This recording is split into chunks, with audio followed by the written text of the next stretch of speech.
টুয়েলভের সেমিস্টার 3 মানে সেমিস্টার সিস্টেমটা তো 2025 সাল থেকে শুরু হয়েছে। তো 2025 সালে পুরো ইলেকট্রোস্ট্যাটিক যে পার্টটা আছে, পুরো ইলেকট্রোস্ট্যাটিক মানে স্থির তড়িতের যে পুরো পার্টটা আছে, সেই পার্টটা থেকে টোটাল 8টা কোশ্চেন তোমরা পরীক্ষায় পাবে।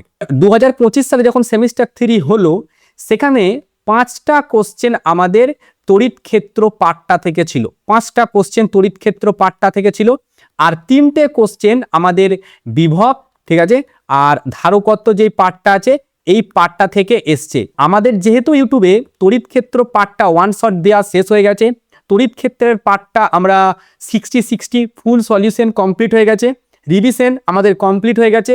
এবার ওর যে PYQ, সেই PYQ গুলো আমরা আজকে সলিউশন করব, মানে 5টা কোশ্চেন এসছে, সেই কোশ্চেনগুলো সলিউশন করব। এবং তোমরা দেখতে পাবে এই সমস্ত কোশ্চেন যেগুলো দেওয়া হয়েছিল সেগুলো দেখবে সবই যেই মেন থেকে তোলা, যেই মেনে সেই কোশ্চেন এসেছেই। তো সেই জন্য আমাদের যে লেভেল, সেই লেভেলটা আমি আগেও বলেছি যখন ওয়ান শট দিচ্ছি, যে যেই মেন অবধি আমি পড়াবো।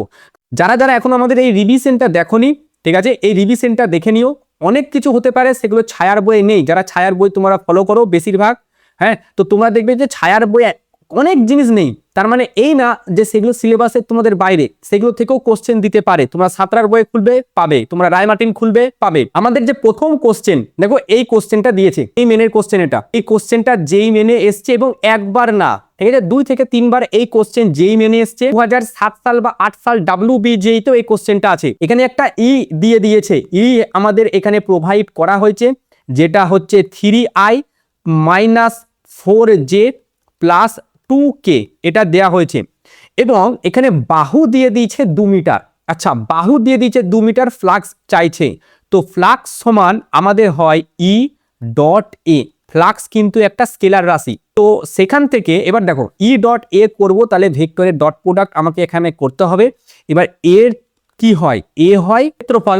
এবার বর্গক্ষেত্রের ক্ষেত্রফল কি হয়, বাহু ইন্টু বাহু। তাহলে 2 ইন্টু 2 যদি আমি করি সেটা হয় 4। এত দূর বোঝা গেল? কিন্তু এখানে দেখো I cap, J cap, K cap আছে, তাহলে এই যে এটা ক্ষেত্র ভেক্টর, এর আই ক্যাপ হবে, জে ক্যাপ হবে না কে ক্যাপ হবে? এটা শর্টকাট নিয়ম জেনে দাও।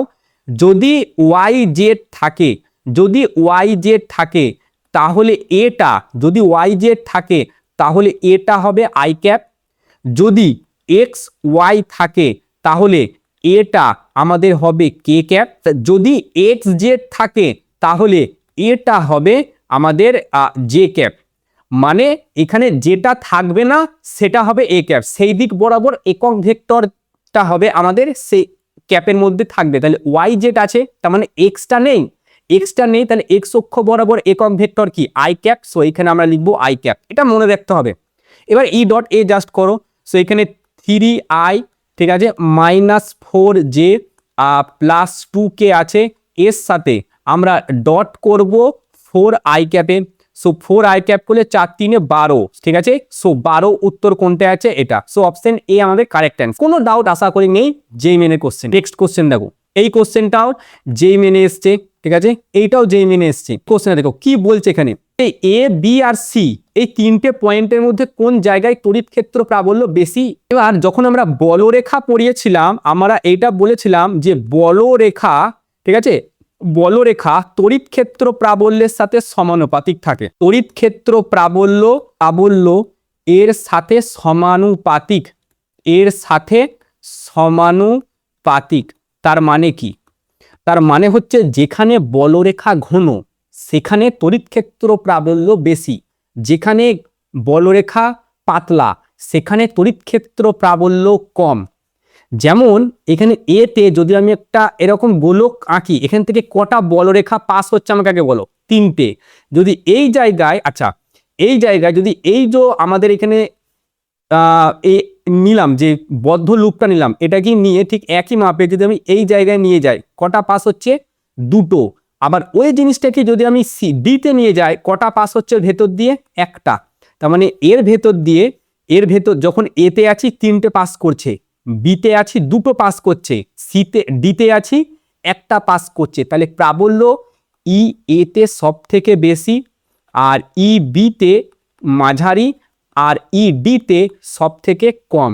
সো এখানে যেটা কোশ্চেন চেয়েছে যে প্রাবল্য সব থেকে বেশি কোথায়, সো আমাদের এতে প্রাবল্য সব থেকে বেশি, বোঝা গেল? যেখানে ঘন থাকবে সেখানে প্রাবল্য বেশি হবে, ঠিক আছে? নেক্সট কোশ্চেন দেখো, এই কোশ্চেনটা আমরা ওয়ান শটে করেছি, শর্টকাট দিয়ে করেছি যে বায়ু মাধ্যমে দুটো বিন্দু আধান পরস্পর থেকে 0.18 মিটার দূরে আছে, একটি আধান অপরটির 4 গুণ। আমরা যদি এখানে লাইন টেনে কোশ্চেনটা করি, এটা হচ্ছে ধরো আমাদের সেই আধান দুটো, এই জায়গাতে আমাদের একটা আছে কিউ আধান, এই জায়গাতে আমাদের একটা আছে 4q আধান, মানে একটা আধান অপর আধানের থেকে 4 গুণ বলা হয়েছে। এদের মধ্যবর্তী দূরত্ব কত? 0.18 মিটার এদের মধ্যবর্তী দূরত্ব। এবার বলেছে আধান দুটির সংযোগকারী রেখার ওপর একটি বিন্দুতে তড়িৎ ক্ষেত্রের মান 0। যদি লাইক চার্জ হয় এদের মাঝেই কোনো একটা জায়গাতে আমাদের ইলেকট্রিক ফিল্ড 0, এবং সেটা আমাদের কোন দিকে হয়? এই এক্স যদি নিই, সেটা ছোট যে আধানটা সেই দিকে হয়, তাহলে ছোট আধান কিউ, সো কিউ থেকে এক্স দূরত্ব। এবার এই এক্সটা বের করার সূত্র কি বলেছিলাম? d/√n+1, ঠিক আছে? আমি এই জায়গাটায় করছি, তাহলে x সমান d/√n+1।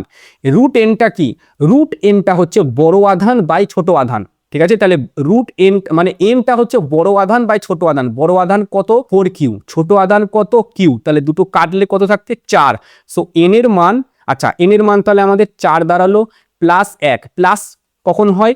যখন লাইক চার্জ থাকে, মানে দুটোতেই প্লাস থাকলে আমি এখানে এন বসাবো, যদি দুটোতেই মাইনাস থাকে আমি এখানে এন মানে এখানে প্লাস বসাবো। বাট একটাই প্লাস আর একটাই মাইনাস থাকলে এই প্লাসের জায়গায় মাইনাস হয়, ঠিক আছে? এবার ডিটা কি? দুটোর মধ্যে দূরত্ব, যেটা হচ্ছে আমাদের 0.18।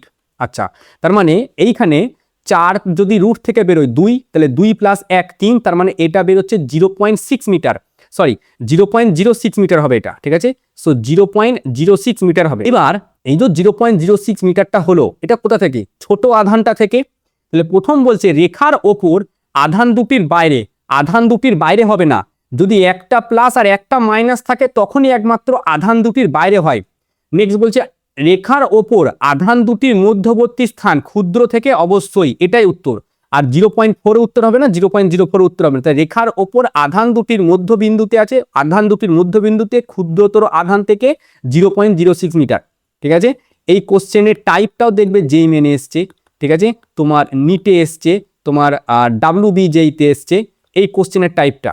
নেক্সট এই কোশ্চেনটা দেখো, একটি তড়িৎ দ্বিমেরুর কেন্দ্র থেকে আর দূরত্বে অক্ষীয় অবস্থানে কোনো বিন্দুতে তড়িৎ ক্ষেত্র প্রাবল্য যদি ই হয়।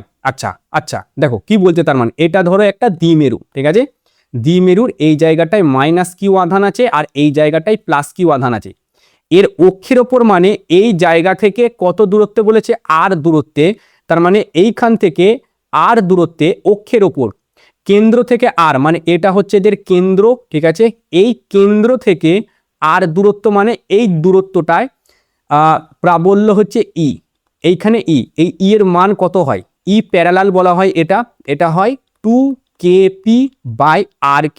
এটা তোমরা ওয়ান শট বা রিভিশন নোটে দেখে নিও 2kp/r3 হয় কিনা। এবার কোশ্চেনে যেটা বলছে দ্বিমেরুটিকে উলম্ব অক্ষ, উলম্ব অক্ষ মানে এই অক্ষটা উলম্ব অক্ষ, উলম্ব অক্ষের সাপেক্ষে 90 ডিগ্রি কোণে ঘোরানো হলে, এবার এইটা ছিল দ্বিমেরুটা, ঠিক আছে? মানে এটা, এবার এইটাকে ধরে আমরা কি করছি, এটা এখানে আছে, এটাকে এটা আছে, এবার এটাকে ধরে আমরা এই বরাবর ঘুরিয়েছি, এই বরাবর ঘুরিয়েছি, এটাকে বলা হচ্ছে উলম্ব অক্ষের সাথে 90 ডিগ্রি। উলম্ব অক্ষের সাথে 90 ডিগ্রি যেটা বলেছে ইনডাইরেক্ট ভাবে সেটা কি বলেছে, মানে এই পয়েন্টটায় ইলেকট্রিক ফিল্ড উলম্ব অক্ষের সাথে 90 ডিগ্রি কোণ করছে, মানে এটাকে ঘুরিয়ে এবার এইদিকে নেওয়া হয়েছে, দ্বিমেরুটাকে উলম্ব অক্ষের সাপেক্ষে 90 ডিগ্রি কোণে ঘোরানো হলো, ওই আগের বিন্দুতে তড়িৎ ক্ষেত্র প্রাবল্য হবে, ঠিক আছে? তাহলে উলম্ব অক্ষতে মানে এইটা হচ্ছে পারপেন্ডিকুলার, এবং এই পারপেন্ডিকুলারে হয় kp/r3, হয় kp/r3।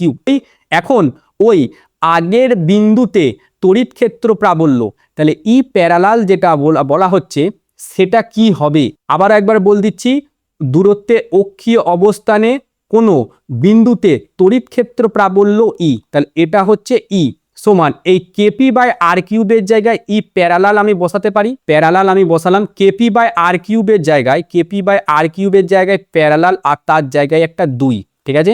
এখন ওই আগের বিন্দুতে তড়িৎ ক্ষেত্র প্রাবল্য, তাহলে ই পারপেন্ডিকুলার যেটা সেটা E/2 আসছে। সো আমাদের উত্তর হবে E/2। আর এদের দুজনের যা সম্পর্কটা দিয়ে এই কোশ্চেনটা এসেছিল। এই কোশ্চেনটা দেখো, এটা একটা কনসেপচুয়াল কোশ্চেন তৈরি করা হয়েছে যে এরকম একটা পাত আছে, ঠিক আছে, এরকম একটা পাত আছে, ধনাত্মক তলমাত্রিক ঘনত্ব প্লাস, ঠিক আছে, যেহেতু এটা প্লাস হয়েছে তাহলে ইলেকট্রিক ফিল্ড অবশ্যই এর থেকে দূরে যাবে। এবার এর থেকে দূরে ধরো আর দূরত্বে পি বিন্দু, এই বিন্দুটা পি, এইখানের ইলেকট্রিক ফিল্ড বলা হয়েছে ই। এই ই এর মান কত হয়? ই এর মান হয় σ/2 এপসাইলন, করেছি না, σ/2 এপসাইলন হয়। এবার আমাকে বলছে গ্রাফ কি হবে, ই এর সাথে আর এর গ্রাফ। আচ্ছা আমাকে একটা জিনিস জাস্ট বলো, এখানে ই এর সাথে আর এর কোনো সম্পর্ক আছে কি নেই? কোনো সম্পর্ক নেই। তার মানে এখানে আর কি হয়, ই নট, মানে ই এর সাথে আর এর কোনো সম্পর্ক নাই। ই ও আর এর সম্পর্ক আছে কি? অবশ্যই না, সম্পর্ক নেই। যদি সম্পর্ক না থাকে তাহলে এটা হচ্ছে ব্যস্ত সম্পর্ক, এটাও হবে না। প্রথমে উঠছে তারপরে কমছে, এটাও হবে না। এটা আর এটা তো একই মাঝে, তো এটাও হচ্ছে না, শুধু এটা হবে সরল। এটা কি সম্পর্ক? এটা হচ্ছে কনস্ট্যান্ট, মানে ই আর এর উপর নির্ভর করছে না, ঠিক আছে। মানে ই এর মান আমি যাই বাড়াই, ই এর মান আমি যাই বাড়াচ্ছি, বা সরি আর এর মান আমি যাই বাড়াচ্ছি, ই কিন্তু ফিক্সড। এই যে আর দূরত্বে বলেছি ই এর মান ফিক্সড, আমি আর এর মান যদি এইখান থেকে এই এত দূর এইখানেও নিয়ে আসি তখনও ই এর মান σ/2 এপসাইলন নটই হবে। তো এইটা হচ্ছে আমাদের উত্তর, ঠিক আছে। আর আমাদের কোনো কোশ্চেন নাই, 5টা কোশ্চেন PIQ তে ছিল, 5টা কোশ্চেন আমি করে দিলাম, প্রতিটা চ্যাপ্টারেরই এরকম করে হবে।